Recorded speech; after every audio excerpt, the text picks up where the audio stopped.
কর্মীলতা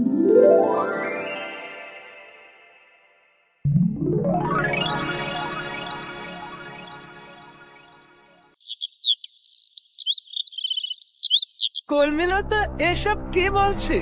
কর্মীলতা এসব তুমি কি বলছো? তার মানে কি তুমি আমাকে চিনতে পারছো না? কিন্তু এটা কিভাবে সম্ভব?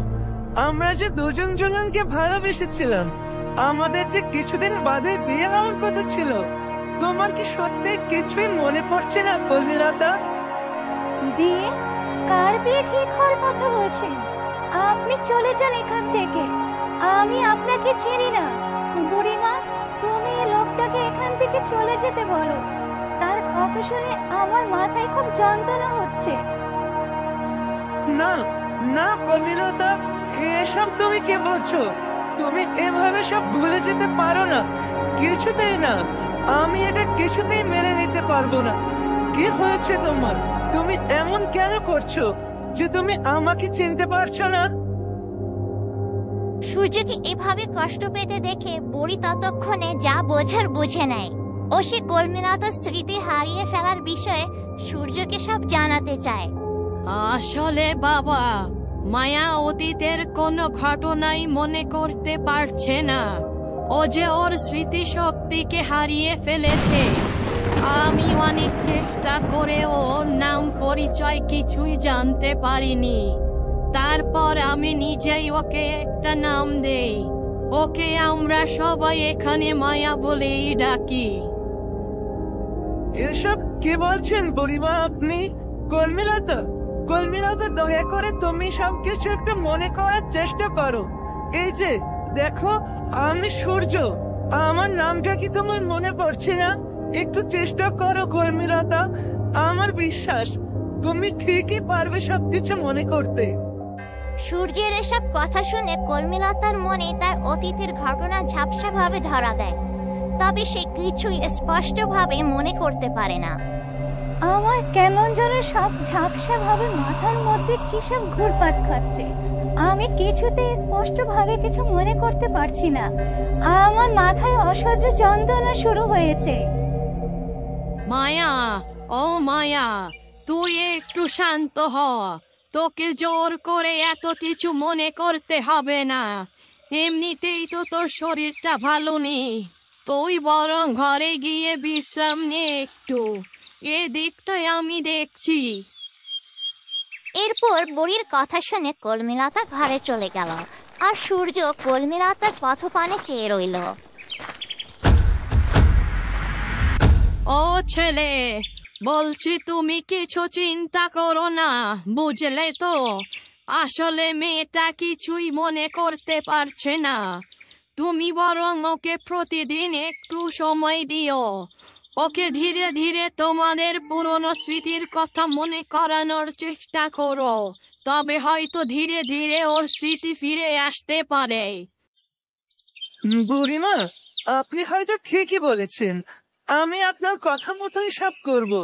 আমি ওর সাথে বন্ধুত্বপূর্ণ সম্পর্ক গড়ে তুলব ও আস্তে আস্তে কর্মীলতার স্মৃতি ফিরিয়ে আনার চেষ্টা করব।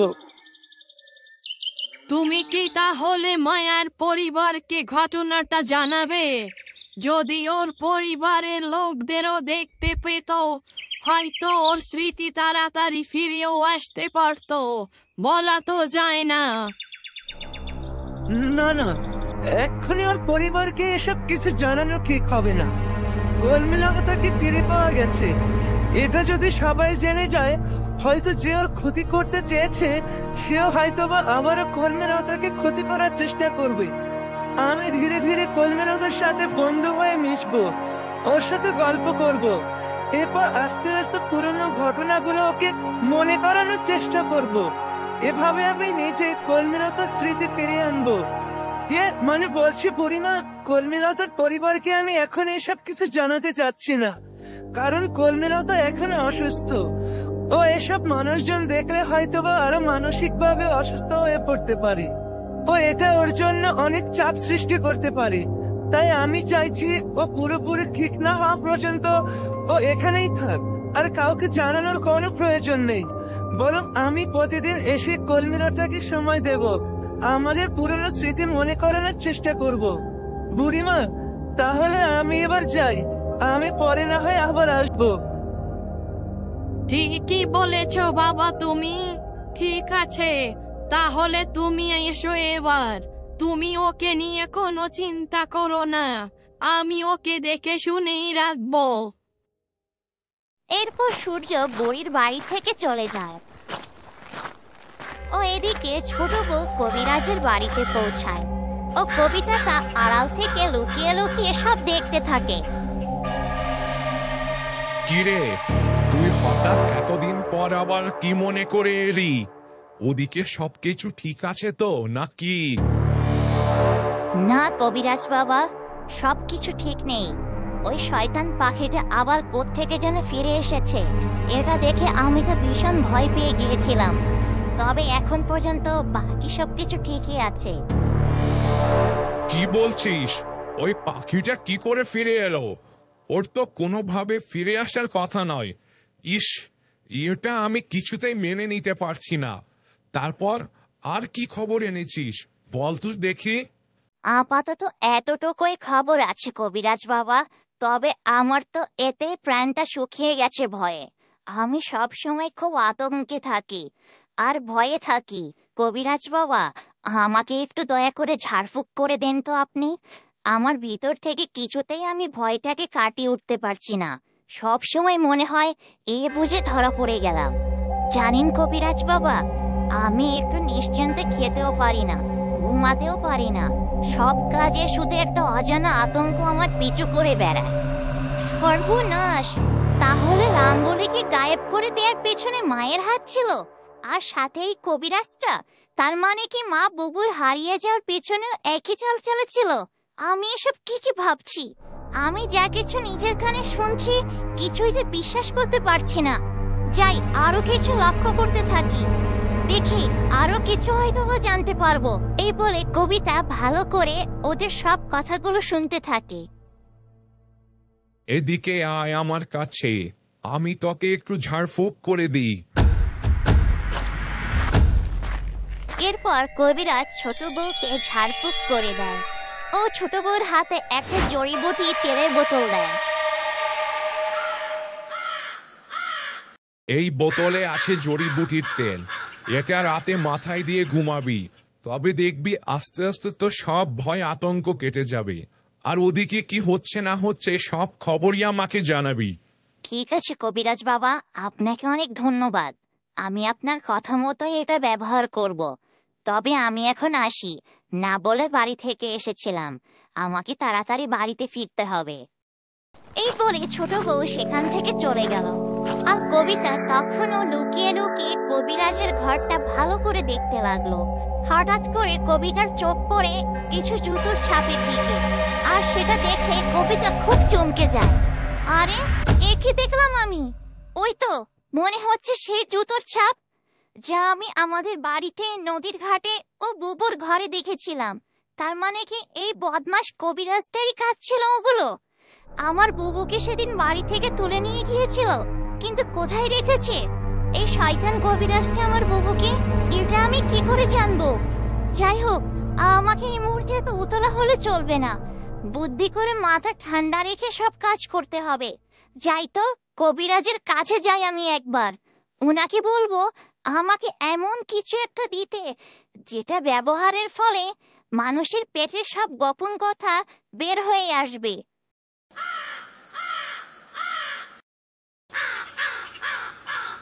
কে তুমি বৎস? আমার কাছে কি চাই? কি কারণে এসেছো এখানে? মানে আমি অনেক দূর থেকে এসেছি কবিরাজ বাবা। শুনেছি আপনার হাতে নাকি জাদু আছে। আমি আপনার কাছে এমন একটা জাদুর ওষুধ নিতে এসেছি, যেটা খেলে মানুষ মুখ দিয়ে আর কোনো মিথ্যাই বলতে পারবে না। তার মনের মাঝে যত সব লুকিয়ে রাখা কথা, সবকিছুই সে গড়গড় করে বলে দেবে। শত চেষ্টার পরেও যেন সে মিথ্যা বলতে ব্যর্থ হয়। আমাকে এমন একটা ওষুধ দিন কবিরাজ বাবা।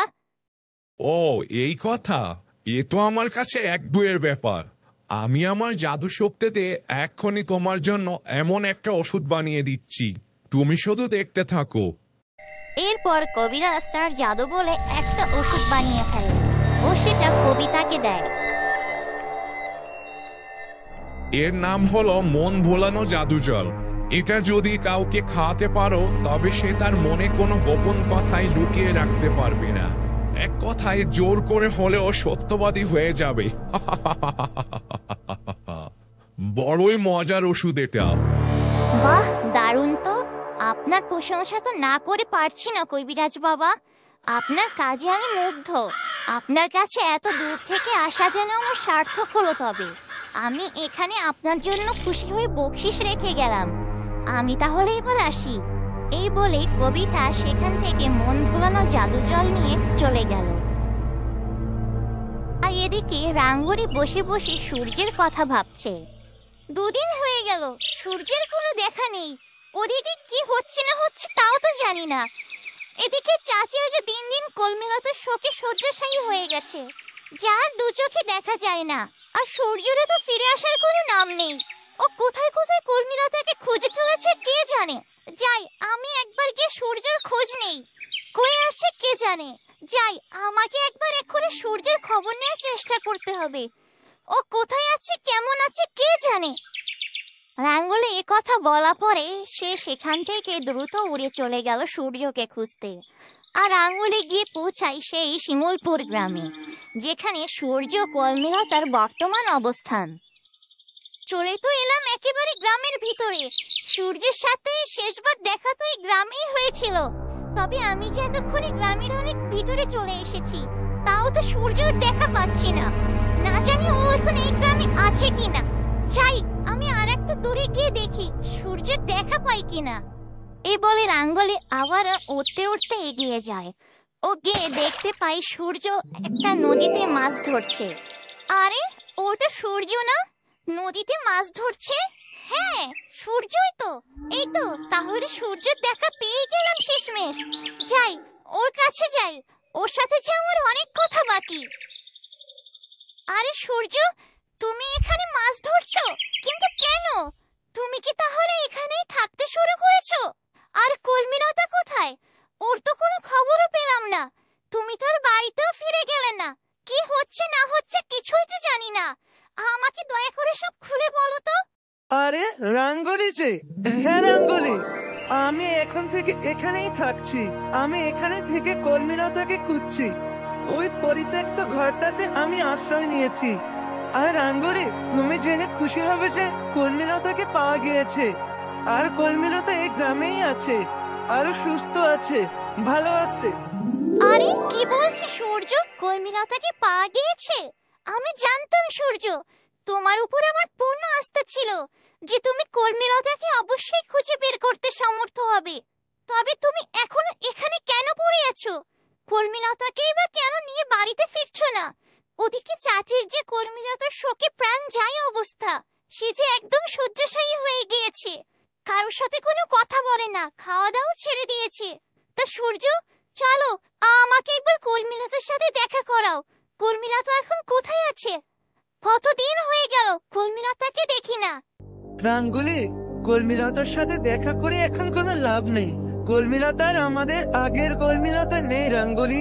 ও আমাদের কাউকে চেনে না, কারণ কলমিলতা যে তার স্মৃতিশক্তি হারিয়ে ফেলেছে। আমি কলমিলতাকে অনেক মনে করানোর চেষ্টা করেছি আমাদের অতীতের স্মৃতির কথা, কিন্তু বেচারির কিছুই মনে পড়ছে না। বরং এগুলো শোনার পর ওর মাথায় অনেক চাপ সৃষ্টি হচ্ছে। তাই আমি আর ওকে জোর করে কিছু মনে করানোর চেষ্টা করিনি। সূর্য, তুমি এটা কি শোনালে আমাকে? আমাদের কলমিলতা তার স্মৃতিশক্তি হারিয়ে ফেলেছে?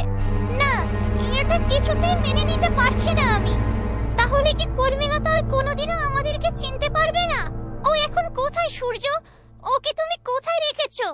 আমি একটু ওকে দেখতে চাই।